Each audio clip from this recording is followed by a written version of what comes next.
Pour la négative, j'appelle l'oratrice, Madame Zoé Royer.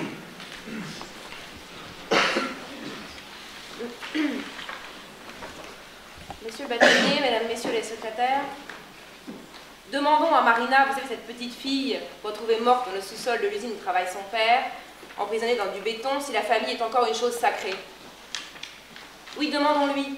D'accord, elle était handicapée et manifestement elle a un mauvais caractère, mais néanmoins ça ne justifie pas tout.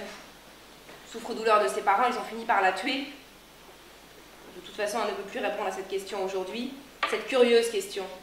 Curieuse parce qu'elle laisserait sous-entendre que nonobstant les grands titres des journaux, la notion même de sacré aurait encore une actualité, un sens. Pur mensonge. Le sacré n'existe plus.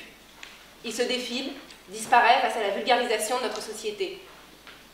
Fini le sacre royal avec l'élégante fleur de lys. Bienvenue Christian Clavier, Michel Sardou, Monsieur Balkany et autres aux Fouquettes pour célébrer l'intronisation bling-bling du nain présidentiel. Cela dérange, à peine. Certains sont juste déçus de ne pas être invités au sacre du vulgaire, mais auront la chance d'y participer un peu à travers les images diffusées avec fierté par notre média national TF1. Alors certes, pas de généralité, la vulgarisation n'est pas forcément collective. L'indifférence à l'autre semble être aujourd'hui le vrai leitmotiv qui assassine le sacré. Le bonheur était sacré, le travail était sacré, mais arrêtons aujourd'hui ces slogans parfaitement vides de sens. Évidemment, certains, tels que M. Lombard, sont toujours très concernés par le bonheur de leurs salariés. Ils s'inspirent de textes sacrés, comme le Coran. Le bonheur serait ainsi après la vie. Les 24 salariés de France Télécom sont tous en train de nager dans des lacs de miel. Soyons-en sûrs. Plus rien n'est sacré. Aucun concept ne mérite d'être élevé au-dessus des autres afin de devenir une lutte collective, nationale. Pourquoi? Parce que les gens n'ont plus le temps de rêver, de croire, même de respecter certaines choses. Société de l'efficace, de la rentabilité. Travailler plus pour gagner moins, bien souvent. Mais bon, on ne rêve plus, on subit mollement. Il y a une vraie perte de repères. Julien Drey, pilier de la gauche, qui enviait tellement les montres sarkozystes qu'SOS Racisme lui en a offert plusieurs. Merci. On aurait même vu, il paraît, Jean-Louis Borloo ingurgiter un liquide sans alcool. Oui, en effet, rien ne va plus.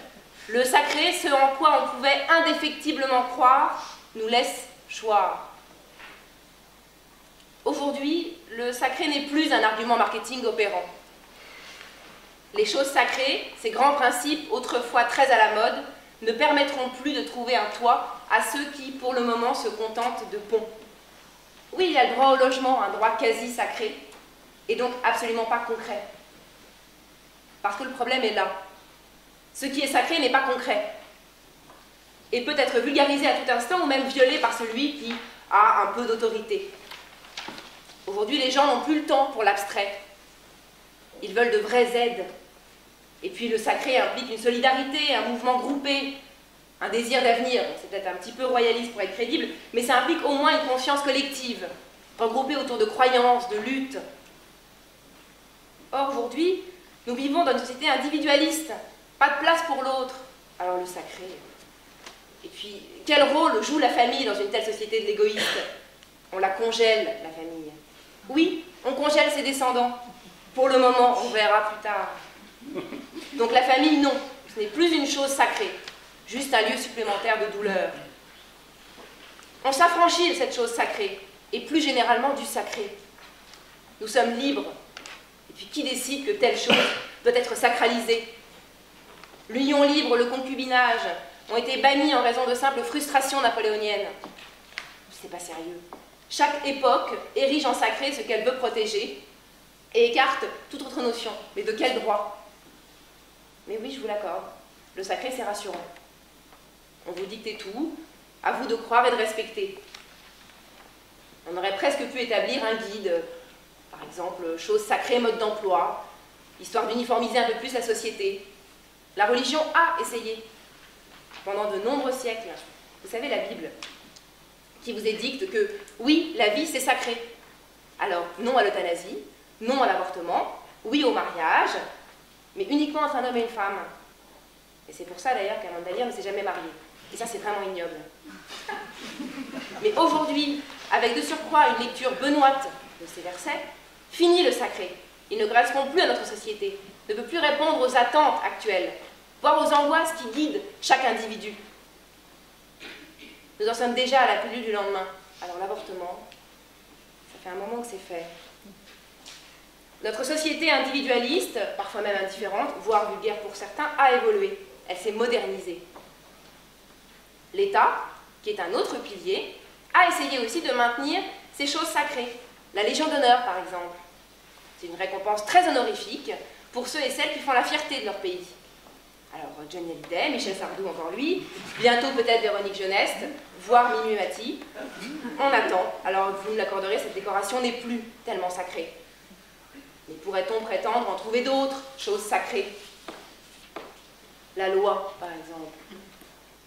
La loi que l'État érige en chose sacrée, sommet de la pyramide, respectée dans les couloirs de ce grand palais.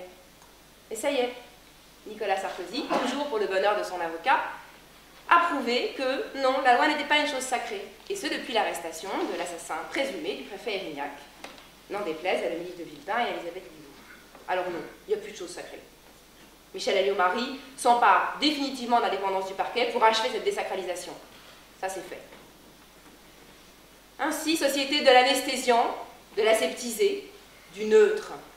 Sauf la Suisse, toujours à contre-courant, qui a décidé de s'émanciper de cette séculaire neutralité, en arrêtant le monstre sacré du cinéma. Désolé, Romane, vous êtes pris en otage dans une vague de sacralisation suissesse. Cela ne durera pas, ne vous inquiétez pas. Mais c'est vrai, il est dommage que Cécilia Sarkozy ne puisse pas venir vous libérer. Frédéric Mitterrand est beaucoup moins convaincant, pour des raisons qu'on imagine. Alors, prenons acte de la disparition des choses sacrées. N'ayons pas peur.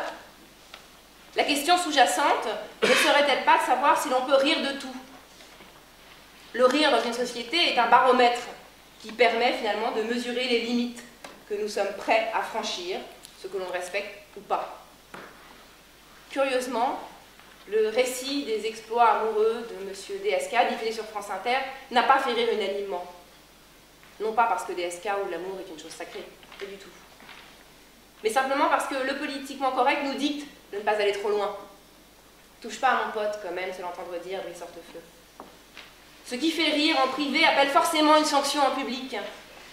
Ne jamais oublier sa réputation, son image, voire celle de son président.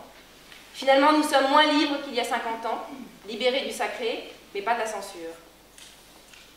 Nous assistons à une tentative vaine de sacralisation, un regain d'énergie, mais c'est fini. Il n'y a plus de choses sacrées. Simplement un mensonge collectif impérieux qui nous fait croire que certaines valeurs auraient encore une légitimité. Façon de détourner l'individu du véritable problème, la perte d'illusion. Finalement, Jean-Pierre Foucault, un grand homme de la télé, avait senti le vent de la désacralisation venir.